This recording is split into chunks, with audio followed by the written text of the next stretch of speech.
美日印澳领导人本周聚集在美国总统拜登的家中，召开四方安全对话年度峰会。这样的安排格外引人注意。外界认为这是拜登的告别宴会，因为还有4个月，白宫就将迎来新的主人。实际上，日本政府将更早换届，岸田文雄也是最后一次参会。澳大利亚明年也将大选。4国领导人中有3位面临政府换届，这样的对话还有多大的效果，受到质疑。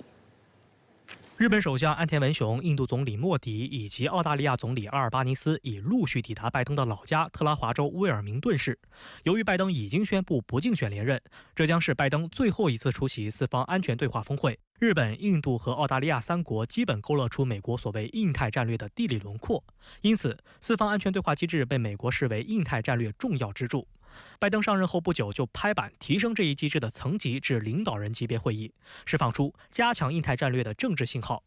2021年四方安全对话首次峰会在白宫举办，之后连续2年都例行安排。但去年5月，拜登因为美国国内债务上限危机谈判而取消访问澳大利亚的行程，导致当年的峰会被迫取消。今年1月，拜登又放了印度的鸽子，导致峰会被推迟至今。由于已经单方面放了2次鸽子，拜登此次把日印澳领导人专门邀请到他老家的私宅相聚，也被外界视作一次展示诚意的告别派对。 白宫方面表示，拜登特别希望在为期2天的活动中融入个人风格，强调深厚的个人关系是其外交政策方针的核心。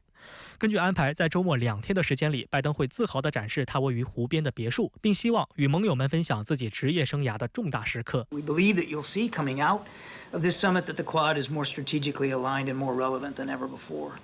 值得注意的是，这是拜登首次在其位于威尔明顿的湖边别墅接待外国领导人。这处私宅距离华盛顿特区约160公里，乘坐火车大约需要1个小时。拜登担任国会议员时，每天都会往返2地通勤。就任总统之后，这里被认为是拜登的避难所，他经常在此度过周末。这座私宅对于拜登而言意义重大。2020年3月，新冠疫情爆发后，拜登就是在这里隔离，并通过网络展开竞选活动。这座私宅也成了事实上的竞选基地。由于这座别墅 毗邻湖泊，疫情期间，拜登在家中发表连线讲话时，声音还多次被身后的鹅叫声淹没。That's the geese you hear in the background. There's a little pond out here. Those Canadian geese are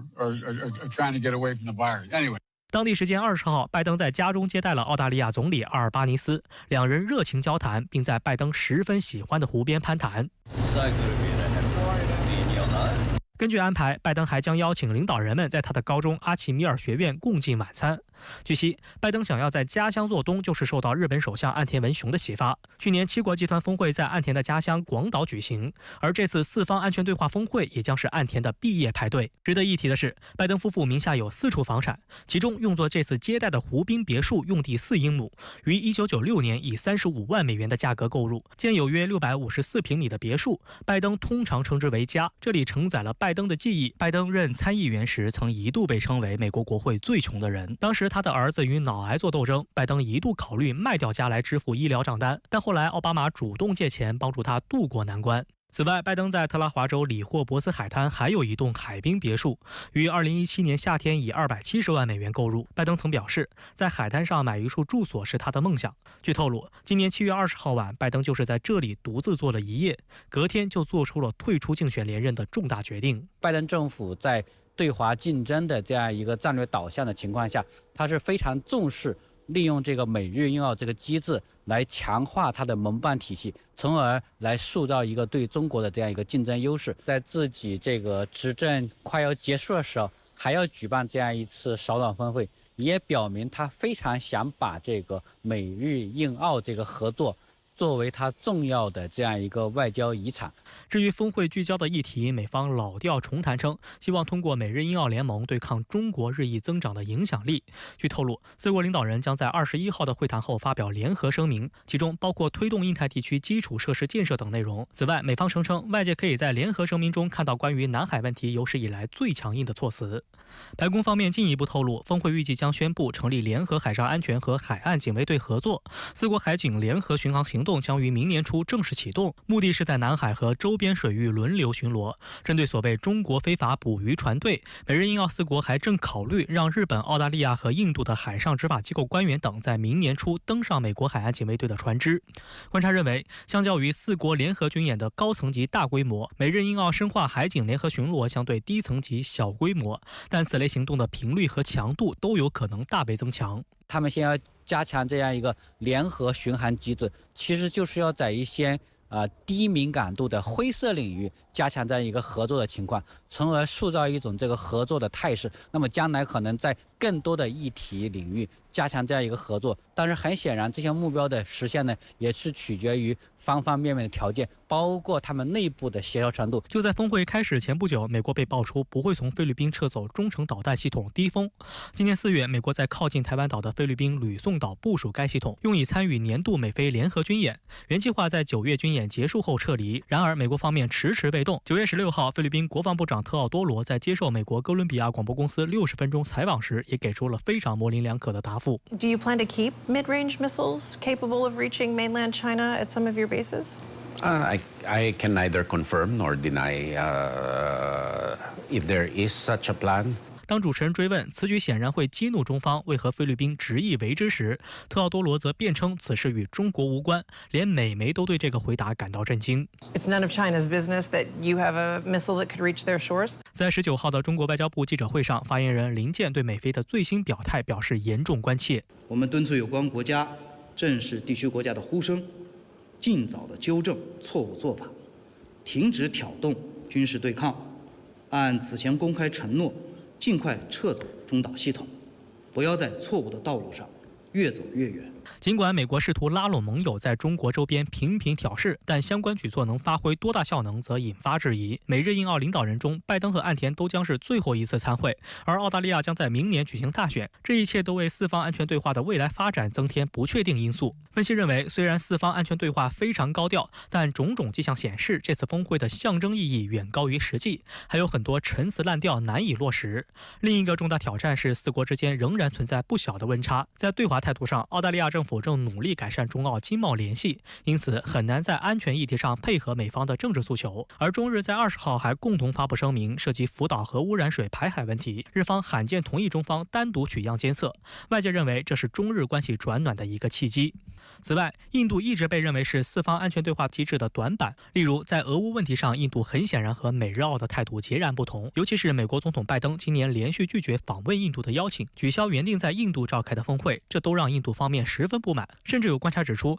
美方称这次拜登在家中接待三国领导人带有展示诚意的意味，更多的是针对对美国心生芥蒂的印度。那我们中国人经常讲叫人走茶凉，领导人的变更对于这个美日印澳的合作会带来不可避免的冲击，也就意味着将来这个美日印澳这个合作机制，它实际上是面临着很大的这个不确定性。对于美国总统拜登首次在家中来举行四方安全对话领导人峰会，您如何看？其实还有几个月，因为民主党内逼宫而退出竞选连任的拜登总统，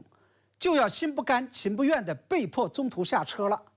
因此，现在也是时候总结一下拜登执政4年来的外交成果了。我认为实事求是来讲，过去4年，拜登在外交层面还是取得了一定成果的，包括利用俄乌局势的恶化，激化了处于脑死亡状态下的北约，把一度离心离德的欧盟重新绑在了自己的裤腰带上，在亚太地区巩固与重塑了美日、美韩、美澳同盟，构建了美英澳军事同盟，以及在以色列与哈马斯的冲突爆发之后，基本上控制了局面，没有让战争升级等等。但是唯有在印太战略层面，尤其是在构建美日印澳四方安全对话机制上，基本上处于了烂尾状态。这背后的原因主要就在于，当年特朗普用印太战略来替代亚太战略，本身就是一个战略性的抉择错误。虽然印太战略看上去似乎很美，可以利用中印领土主权纠纷这一矛盾，把印度拉进来围堵中国，实现印度洋与太平洋的联动，进而在海上对中国进行全方位的围堵。但是让美国没有想到的是，在印太战略中掉链子的恰恰就是印度。印度之所以掉链子，也是因为印度的心思只是在看好印度洋，对太平洋地区没有兴趣，二是因为近年来印度政府与锡克教的冲突，导致美国与印度之间产生了剧烈的文明冲突。三是因为在俄乌局势恶化之后，印度不仅没有跟在西方后面制裁俄罗斯，反而以大量购买俄罗斯油气资源的方式支援了俄罗斯。这些都导致了印太战略与四方安全对话机制的面和心不和，难以为继。正是因为这个原因，我认为拜登在自己家里举行四方安全对话领导人峰会，虽然看上去很轻松随意，但实则是在打起精神，强颜欢笑。那么，对于这次在拜登老家召开的四方安全对话领导人峰会，还将重点关注中非南海争端，您又是如何看？我认为，假如说拜登的印太战略与四方安全对话机制烂尾了的话，那这4年来拜登的南海战略，这基本上可以断定是失败了。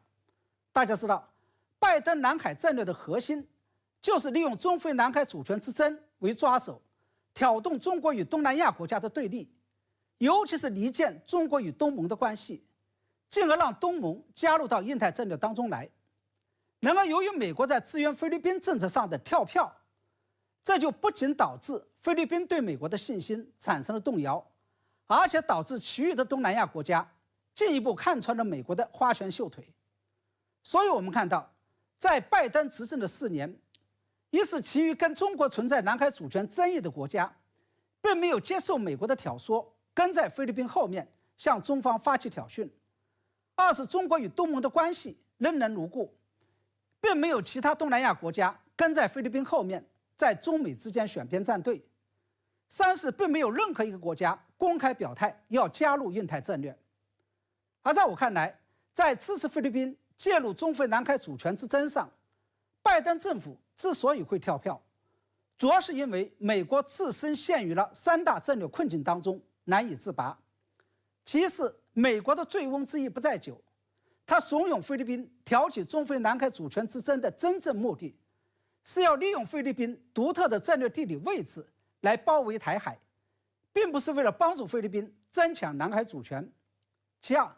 在应对俄乌局势与中东局势已经显得力不从心的情况下，美国没有能力在南海开辟第3战场。第三，美国的对华战略是既要竞争与对抗，但又不能让中美关系破局，尤其是不能引发中美之间的战争。而在军事层面，帮助菲律宾介入中非南海主权之争，显然不符合美方自身划定的中美道而不破的底线。除了这个3大战略上的困境之外，美国介入中非南海主权之争还面临着一个难以克服的战术困境。因为中非南海主权之争并不是发生在菲律宾本土，而是发生在中非有争议的海域，美国要介入，在法理上师出无名。而且更为关键的是，中国对美国使用的是不对称战术，也就是我们在处理中非南海主权之争时，始终没有出动海军，而仅仅是出动了行政执法力量，也就是出动了海警。这就导致了看似强大的美国海军在处理中非南海主权之争时，压根就帮不上忙，使不上劲，找不到着力点。我认为正是因为无法独自应对中非南海主权之争，拜登政府才准备将这个包袱甩给美日印澳四方安全对话机制，准备让他们来帮忙救场。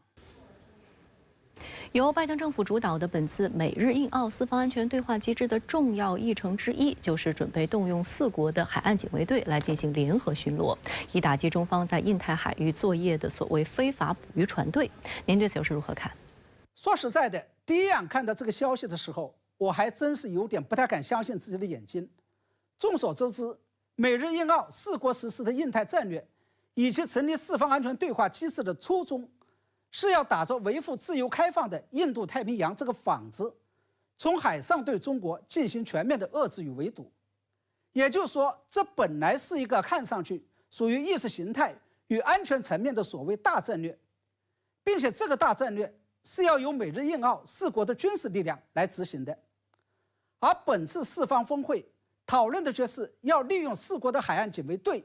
来在印太地区进行联合巡防，并且针对的是在公海上合法捕鱼的中国渔民。这就不仅背离了所谓的维护自由开放的印度太平洋的初衷，而且这还是印太战略由战略层面降格为了战术层面，从维护意识形态与安全层面降格为了行政执法层面。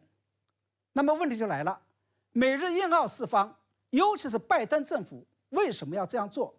此举的意图究竟何在？